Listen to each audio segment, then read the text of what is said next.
Hello, you are listening to the OmniTalk Fast Five, brought to you in partnership with the A&M Consumer and Retail Group, Firework, SPS Commerce, and Sezzle. All right, headline number 4. 2 Trader Joe's executives confirmed this past week that its store will never include self-checkout machines. This is my favorite headline of the weekend. According to Retail Dive, CEO Brian Paulbaum and President John Basilone made the statement in a recently recorded company podcast called Inside Trader Joe's. Catchy title. Both are very new to their roles. Paulbaum just took over the role last month after replacing Dan Bain, who had led the company for 22 years. And here are some snippets of what they had to say on the podcast. On self-checkout, President Basilone said, quote, "We're not trying to get rid of our crew members for efficiency's sake or whatever I don't know what the reasons are people put self-checkout in," end quote. And this was my favorite, they also even managed to take a shot at robots. Why not? While discussing product innovation, Basilone also said, quote, "That's where excitement comes from. You know, it's not crazy new ideas like the robot in the aisle that answers questions and that helps to clean up spills," end quote. So, Chad, my question for you is, why would executives make a statement like this, and would you have advised them to do so? Yeah, I mean, I knew we'd have this headline.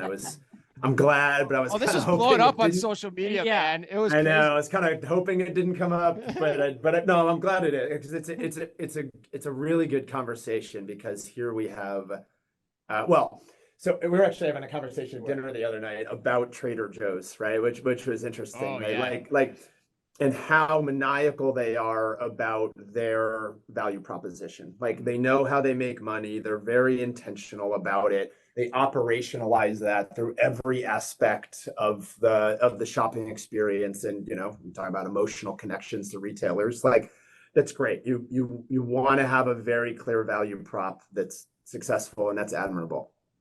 And so I get caveat, but like, I get the point of view, right? And because Right. their 100%. business model, like service is a key component of their value proposition, right? They're huge on customer engagement. Their cashiers, unlike checking out at a Kroger or Safeway, right? Like, they engage, they discuss and upsell products, where, you know, they're pushing their uniqueness around innovation, and a move to self-checkout harms that value proposition.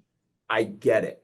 However, your question of why would you say this and would we encourage it? Yeah.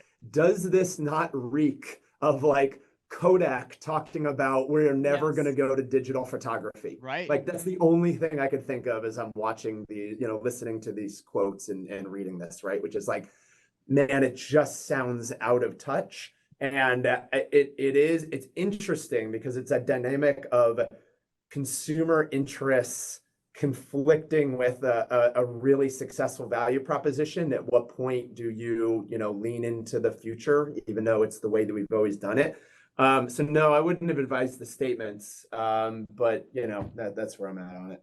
Yeah, it seems a little chest bumping too. You know, I think the way it was said too. But like, what do you? And my question for you too is the things that Chad just described there, and what Basilone and the CEO are talking about too, is that really real too? Like, do you go in there and does that differentiate Trader Joe's for you at the end of the day, or is it really the products that are differentiating Trader Joe's for you? I think it does. I mean, I think that's what they're standing on, right? They have all own brand products, but now that you have way more grocers that are investing in this, I don't think that's a key differentiator for them as much as it was before.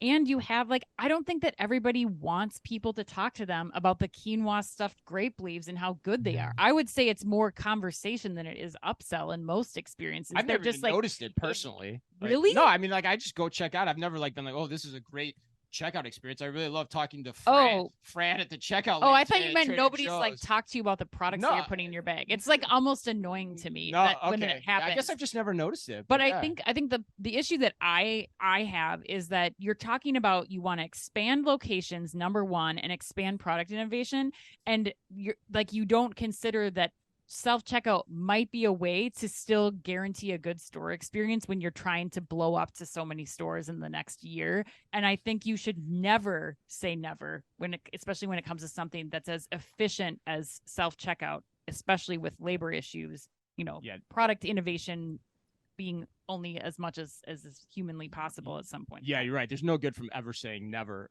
And my other part that was funny in the story, I didn't bring it up the quote, but he also like slammed self-checkout machines. Like he tried to use one. He's like, I'm in the industry. Oh, I couldn't figure out how to use it. I was like, dude, it's like the most easiest thing possible right now. They've improved it so much.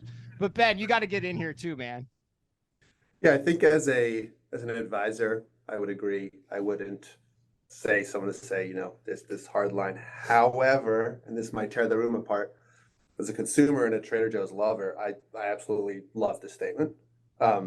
It's Trader Joe's. It's a very different store. I mean, I'm in Brooklyn. I have a Whole Foods. I have a Trader Joe's, and they are completely different. I have self-checkout availability at my Whole Foods.